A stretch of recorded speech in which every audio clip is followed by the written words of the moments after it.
ಹೆಬ್ಬಳಲು Shri Chakramata YouTube channel ವೀಕ್ಷಕರಿಗೆ ನನ್ನ ಹೃತ್ಪೂರ್ವಕ ನಮಸ್ಕಾರಗಳು. ಸುಭಾಷಿತ: ಮನುಷ್ಯ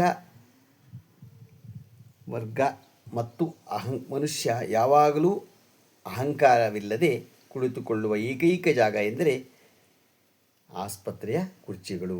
ಅಲ್ಲಿ ಅಹಂಕಾರ ಇರಲ್ಲ ಅವನಿಗೆ. ಎಲ್ಲರೂ ಒಂದೇ.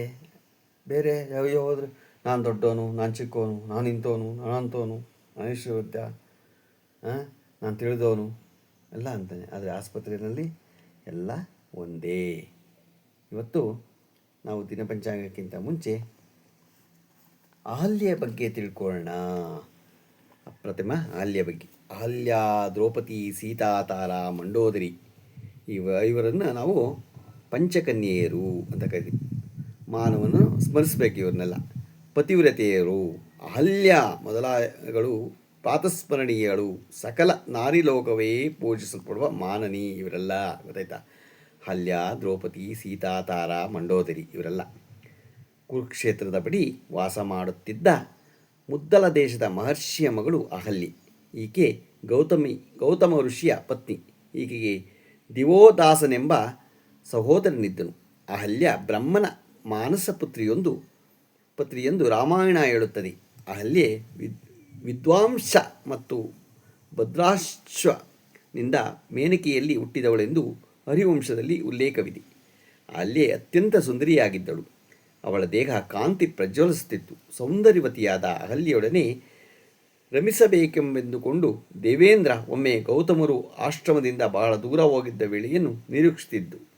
ಮುನಿವರಿಯರ ವೇಷವನ್ನೇ ಧರಿಸಿ ಅಲ್ಲಿಗೆ ಪ್ರವೇಶ ಮಾಡಿ ಅಹಲ್ಯೆಯೊಡನೆ ಸಂಗ ಮಾಡುವನು. ತನ್ನ ಸಂಗ ಮಾಡದವನು ಗೌತಮನಲ್ಲವೆಂದು ಗೌತಮ ವೇಷಧಾರಿಯಾದ ಇಂದ್ರನೆಂದು ಅಹಲ್ಯೆಗೆ ತಿಳಿದು ಹೋಯಿತು. ಆಕೆ ಅವನಿಗೆ ಕೋಪಗೊಂಡು ಸಿಟ್ಟಾಗಬೇಡವೆಂದು, ಇಂದು ಒಳ್ಳೆಯ ಕಾರ್ಯಕ್ಕಾಗಿ ಎಂದು ಇಂದ್ರನು ತಿಳಿಸಿದಾಗ, ನೀನೀಗಲೇ ಇಲ್ಲಿಂದ ಹೋಗು, ಗೌತಮರು ಶಾಪದಿಂದ ನನ್ನನ್ನು ರಕ್ಷಿಸು, ಅದರ ದುಷ್ಪರಿಣಾಮ ನಿಮಗೂ ತಟ್ಟಬಹುದು ಎನ್ನುತ್ತಾಳೆ ಅಹಲ್ಯೆ. ಇಂದ್ರನು ಭಯಭೀತನಾಗಿ ಆಶ್ರಮದಿಂದ ಹೊರಡುವಲ್ಲಿದ್ದನು. ಇದೇ ವೇಳೆಗೆ ಸರಿಯಾಗಿ ಗೌತಮರು ಆಶ್ರಮ ಪ್ರವೇಶಿಸಿದರು.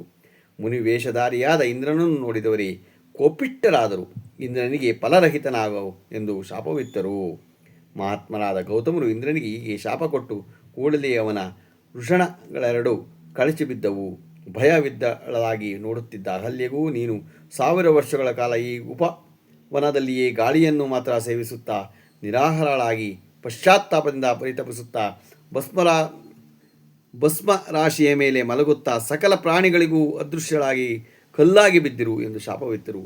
ದಿಕ್ಕೆ ತೋಚದೆ ದೀನಳಾಗಿ ನೋಡುತ್ತಿದ್ದ ಮಡದಿಗೆ ಗೌತಮರು ಮುರುಶಾಪ ಕೊಡುತ್ತಾ, ಯಾವಾಗ ದಶರಥನ ಮಗನಾದ ಶ್ರೀರಾಮ ಬರುವನೋ ಆಗ ನೀನು ಈ ಸ್ಥಿತಿಯಿಂದ ವಿಮುಕ್ತಳಾಗಿ ಪೂರ್ವ ಶರೀರವನ್ನು ಧರಿಸಿ ಸರ್ವರಿಂದಲೂ ಪ್ರೇಕ್ಷಳಾಗಿ ನನ್ನನ್ನು ಸೇರುವೆ ಎಂದವರೇ ರಮ್ಯವಾದ ಹಿಮಪರ್ವತದ ತಪ್ಪಲಲ್ಲಿ ತಪಸ್ಸು ಮಾಡಲು ಹೊರಟರು. ಮುಂದೆ 1000 ವರ್ಷಗಳ ನಂತರ ವಿಶ್ವಾಮಿತ್ರನೊಂದಿಗೆ ಶ್ರೀರಾಮಚಂದ್ರ ಅಹಲ್ಯ ಆಶ್ರಮ ಪ್ರವೇಶಿಸುತ್ತಾನೆ. ಶ್ರೀರಾಮನ ಪಾದಸ್ಪರ್ಶದಿಂದ ಅಹಲ್ಯೆಗೆ ಶಾಪ ವಿಮೋಚನೆಯಾಗಿ ಆಕೆಯನ್ನು ಗೌತಮರು ಸ್ವೀಕರಿಸುತ್ತಾರೆ. ಏನು ಇದು? ಅಪರಾಧಕ್ಕೆ ಸ್ತ್ರೀ ಪುರುಷರಿಬ್ಬರಿಗೂ ಶಿಕ್ಷೆಗೆ ಅರ್ಹರು ಎಂಬ ಉತ್ತಮ ಇದರಲ್ಲಿ ಮಾರ್ಗದರ್ಶನ ಇದೆ. ಅದೇ ಅಹಲ್ಯೆ ಏನು ಮಾಡ್ತಾರೆ, ಶಿಕ್ಷೆ ಅನುಸಾರ ಅದನ್ನು ಒಳ್ಳೆಯದು ಅಂತ ತೊಗೊತಾಳೆ. ಗೊತ್ತಾಯ್ತಾ? ಅದಕ್ಕೆ ನಾವು ತಪ್ಪಿಗೆ ತಕ್ಕ ಹಿಂದೆಲೇ ಹೇಳ್ಕೊಟ್ಬಿಟ್ಟಿದ್ದಾರೆ. ತಪ್ಪು ಮಾಡಿದ್ರೆ ಶಿಕ್ಷೆ ಆಗಲೇಬೇಕು. ಒಳ್ಳೆಯದಕ್ಕಾಗಲಿ ಕೆಟ್ಟದ್ದಕ್ಕಾಗಲಿ ತಪ್ಪು ತಪ್ಪೇ ಅಲ್ವಾ? ತಪ್ಪು ಮಾಡಿದ್ರೆ ಶಿಕ್ಷೆನ ಅನುಭವಿಸಲೇಬೇಕು. ಗೊತ್ತಾಯ್ತು? ಇವತ್ತು ಅಹಲ್ಯ ಬಗ್ಗೆ ತಿಳ್ಕೊಂಡು ಈಗ ದಿನಪಂಚಾಂಗ ತಿಳ್ಕೊಂಡು ದಿನಾಂಕ 9/9/2025 ಮಂಗಳವಾರ, ಶ್ರೀ ವಿಶ್ವಾವಸುನಾಮ ಸಂವತ್ಸರ, ವರ್ಷ ಋತು ಕೃಷ್ಣಪಕ್ಷ, ತಿಥಿ ಬಿದಿಗೆ, ರಾತ್ರಿ 8:17, ನಕ್ಷತ್ರ ಉತ್ತರಾಭಾದ್ರ, ರಾತ್ರಿ 8:52, ಮಳೆ ಪುಬ್ಬ 3ನೇ ಪಾದ, ರಾಹುಕಾಲ 3:24ರಿಂದ 4:56 ತನಕ ಇದೆ. ಗುಳಿಕ ಕಾಲ 12:20ರಿಂದ 1:52 ತನಕ ಇದೆ. ಯಮಗಂಡ ಕಾಲ 9:10ರಿಂದ 10:48 ತನಕ ಇದೆ. ಇವತ್ತು ಯಾರು ಹುಟ್ಟುಹಬ್ಬ ಆಚರಿಸ್ಕೊತಿದ್ರು, ಮದುವೆಯಾದ ದಂಪತಿಗಳು ವಾರ್ಷಿಕೋತ್ಸವ ಆಚರಿಸೋದ್ರಾಗೆ ನಮ್ಮ ಹೆಬ್ಬಳಲು ಶ್ರೀ ಚಕ್ರಮಾತಾ ಯೂಟ್ಯೂಬ್ ಚಾನಲ್ ಕಡೆಯಿಂದ ಶುಭಕಾಮನೆಗಳನ್ನು ತಿಳಿಸ್ತೀವಿ. ದೇವರವರಿಗೆ ಆಯಸ್ಸು, ಆರೋಗ್ಯ, ಐಶ್ವರ್ಯ ಎಲ್ಲ ಕೊಟ್ಟು ಕಾಪಾಡಲಿ ಅಂತ ಕೇಳ್ಕೊತೀನಿ. ನಮ್ಮ ಹೆಬ್ಬಳಲು ಶ್ರೀ ಚಕ್ರಮಾತಾ ಯೂಟ್ಯೂಬ್ ಚಾನಲ್ ಯಾರು ಸಬ್ಸ್ಕ್ರೈಬ್ ಆಗಿಲ್ವೋ ದಯಮಾಡಿ ಸಬ್ಸ್ಕ್ರೈಬ್ ಆಗಿ, ಲೈಕ್ ಕೊಡಿ. ಇದು ನಿಮ್ಮದೇ ಚಾನಲ್ ಆಗಿರೋದ್ರಿಂದ ನಮ್ಮ ಲಿಂಕನ್ನು ಬೇರೆ ಗ್ರೂಪ್ಗಳಿಗೆ ಫಾರ್ವರ್ಡ್ ಮಾಡಿ. ನಮಸ್ಕಾರಗಳು, ನಮಸ್ಕಾರಗಳು, ನಮಸ್ಕಾರಗಳು.